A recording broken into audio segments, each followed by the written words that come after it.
Assalamualaikum warahmatullahi wabarakatuh. Alhamdulillah, summa salatu wassalamu ala rasulillah wa ala alihi washabihi wa mawalah amma ba'da.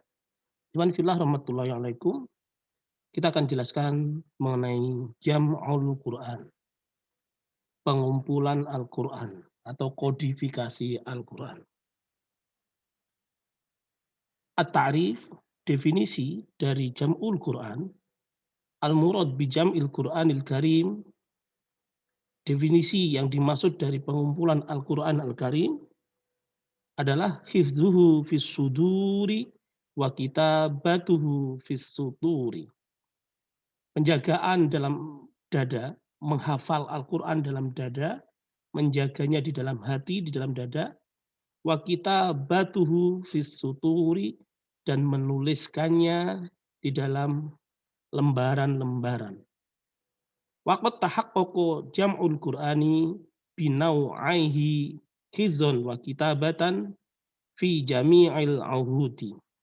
Dan sungguh pengumpulan Al-Quran ini, kodifikasi Al-Quran ini sudah terrealisasi baik hifzon maupun kitabatan, baik menghafal ataupun menuliskannya, dua macam ini terrealisasi di seluruh masa fi jami'il auhudi.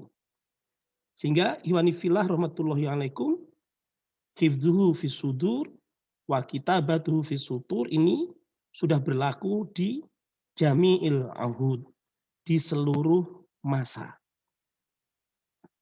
Ikhwani fillah rahmatullahi alaikum, maksud dari istilah-istilah Al-Quran, hifzu fis sudur, kitabatu fis sutur, fi jamil uhud akan kita jelaskan berikut. Pertama, Al-Quran.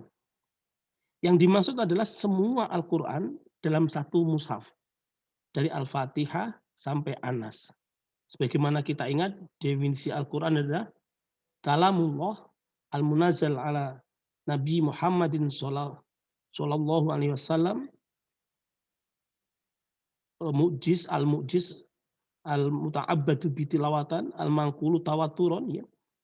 Mukjizat kalamullah yang menjadi mukjizat Rasulullah sallallahu alaihi wasallam yang sampai kepada kita dengan mutawatir, kalau membacanya dianggap ibadah. Itu yang dimaksud Al-Quran. Dari Al-Fatihah sampai An-Nas. Sekalipun dalam proses jam'ul Qur'annya, dalam proses kodifikasinya ini, ada yang didahulukan dan ada yang diakhirkan. Sebagaimana proses turunnya Al-Quran, ada yang dahulu ayat pertama turun, misalnya surah Al-Alaq ayat 1 sampai 5, dan ada ayat yang pertengahan, ada ayat yang akhir. Tapi semuanya sudah terangkum dalam satu mushaf, yaitu setelah melalui proses jam'ul Quran. Ikhwani fillah rahmatullahi alaikum. Kemudian hifzu fis sudur. Maksud dari kata hifzu fis sudur adalah menjaga Al-Quran di dalam hati. Dengan kata lain, menghafalnya, menghafal di dada, di dalam hati. Karena itu perlu diperhatikan dalam beberapa hal. Pertama, bahwa istilah menghafal, istilah hifz atau hufat, menghafal Al-Quran, ini adalah istilah baru. Di mana pada masa-masa awal, generasi salafus sholih, istilah ini untuk menyebut gelar ulama ahlul hadis. Ya, Al-Hafidh itu ulama ahlul hadis. Al-Hafidh Ibnu Hajar Al-Asqalani misalnya. Kok sekarang kemudian Al-Hafidh dinisbatkan kepada penghafal Al-Quran, sebetulnya ada distorsi istilah. Dulu, ulama-ulama generasi awal Islam, orang menghafal Al-Quran itu merupakan keniscayaan. Tapi tidak disebut Al-Hafidh. Mereka seringnya disebut Mukri. Mukri'ul Madinah itu Mus'ab bin Umair. Ya, Mukri, pembaca. Orang yang membacakan Al-Quran. Jadi munculnya istilah Al-Hafidh yang dinisbatkan kepada penghafal Al-Quran itu merupakan distorsi istilah, lahir di masa-masa akhir zaman ini, karena sesungguhnya dulu di masa-masa awal dulu Al-Hafidh itu untuk ilmu hadis. Sehingga kemudian kalau sekarang Al-Hafidh dipakai untuk ilmu Quran, untuk penghafal Al-Quran, ya bagaimana lagi, ini kita harus terima apa adanya. Karena kita tidak bisa kemudian menyalahkan atau kemudian mengevaluasi. Hanya sebatas menyampaikan bahwa Al-Hafiz itu dulu di generasi salafus soleh adalah gelar untuk ulama alul hadis. Sementara penghafal Al-Quran itu biasa disebut mukri'ul Quran. Mukri'ul Quran. Kalau guru disebut mukri, kalau murid biasanya qori. Qori'ul Quran. Itu. Sehingga kemudian mukri'ul Quran ini otomatis ulama-ulama dulu ketika menghafalkan Al-Quran itu otomatis karena seringnya membaca, seringnya mentadaburnya, seringnya berinteraksi dengan Al-Quran. Proses penghafalan Al-Quran pada waktu-waktu awal dulu itu karena sering berinteraksi itu. Hafal tanpa menghafal. Dengan sendirinya akan menghafal. Kemudian yang kedua, proses penjagaan Al-Quran dengan cara menghafal dalam dada atau di hati ini pada masa lalu adalah karena seringnya membaca, ya, seringnya tilawah, ya. Makanya kemudian ada mushaf yang sebut mushaf tikror, ya, karena sering membaca mushaf, sering membaca Al-Quran itu hafal dengan sendirinya. Misal kalau kita ingat kita Al-Fatihah. Ini kita hafal Al-Fatihah dan Al-Fatihah itu adalah bagian dari Al-Quran. Hafal karena sering kita baca ketika sholat misalnya. Ya, sholat zuhur membaca Al-Fatihahnya aja sudah 4 kali. Setiap rakaat ada surah Al-Fatihah. Sholat maghrib misalnya 3 kali. Dan seterusnya. Makanya kemudian karena seringnya membaca, seringnya tilawah, mentilawai Al-Quran, membaca Al-Quran, otomatis kemudian hafal dengan sendirinya. Karena itu respon terhadap ramainya grup misal Odot ya, one day one juice itu bagus sekali.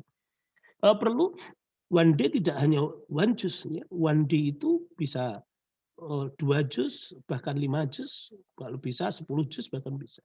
Ulama-ulama dulu ada di kitab At-Tibyan fi Adabi Hamalatil Quran itu one day itu bisa ada yang satu hari itu khotam 30 juz. Nah itu hifdzuhu fis sudur. Imani fillah rahmatullahi alaikum. Selanjutnya kitabatuhu fis sutur. Maksud dari kitabatuhu fis sutur adalah menjaga Al-Quran melalui tulisan. Kalau hifdzuhu fis sudur itu melalui hafalan, kalau kitabatuhu fis sutur ini melalui tulisan. Dalam berbagai media yang ada sesuai dengan kurun masa penulisannya. Kaum muslimin berusaha dengan keras dan gigih untuk menguasai Al-Quran sebaik kemampuan mereka.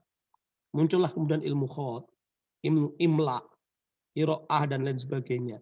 Ya, sekalipun kemudian para orientalis berusaha untuk mengkaburkan keotentikan Al-Quran dengan meniupkan berbagai keraguan dalam proses penjagaan Al-Quran melalui penulisan ini.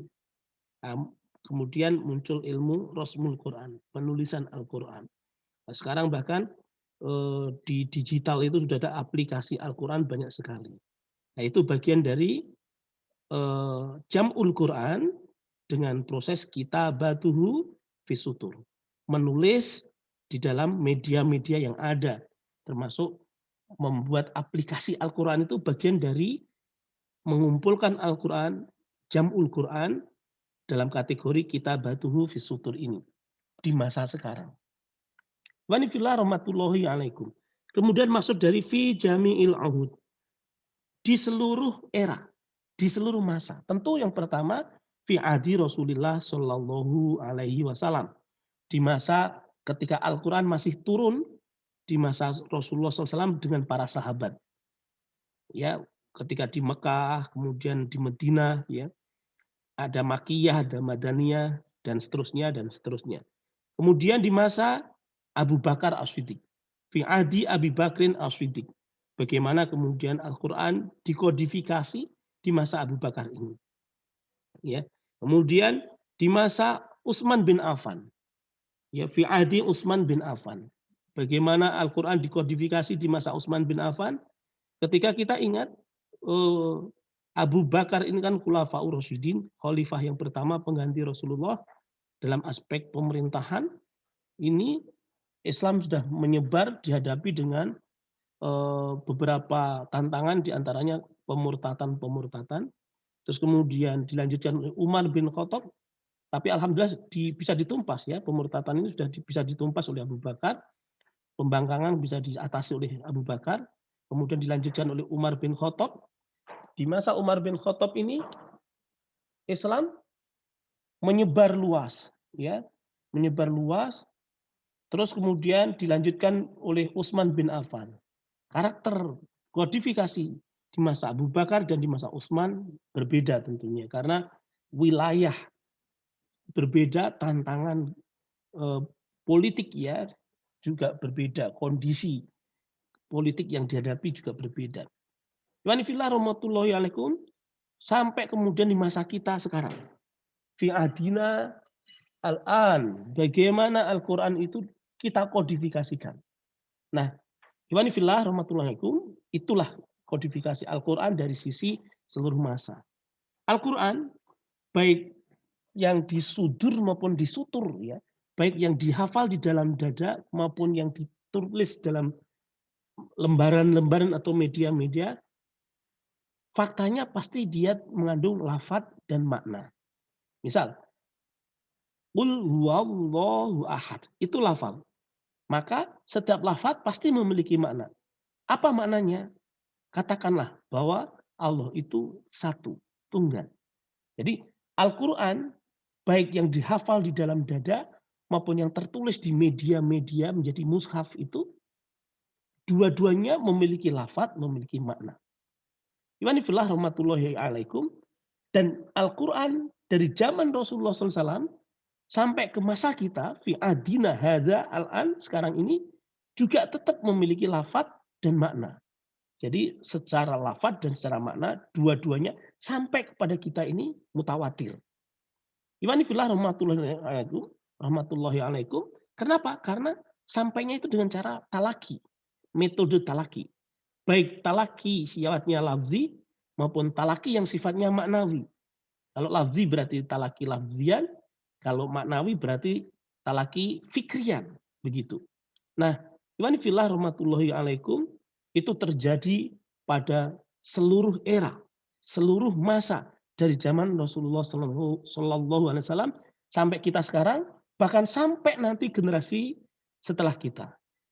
Insya Allah nanti setiap generasi akan kita jelaskan masing-masing bagaimana kodifikasi Al-Quran di masa Rasulullah, bagaimana kodifikasi Al-Quran di masa Abu Bakar, bagaimana kodifikasi Al-Quran di masa Utsman bin Affan, sampai kemudian di masa kita.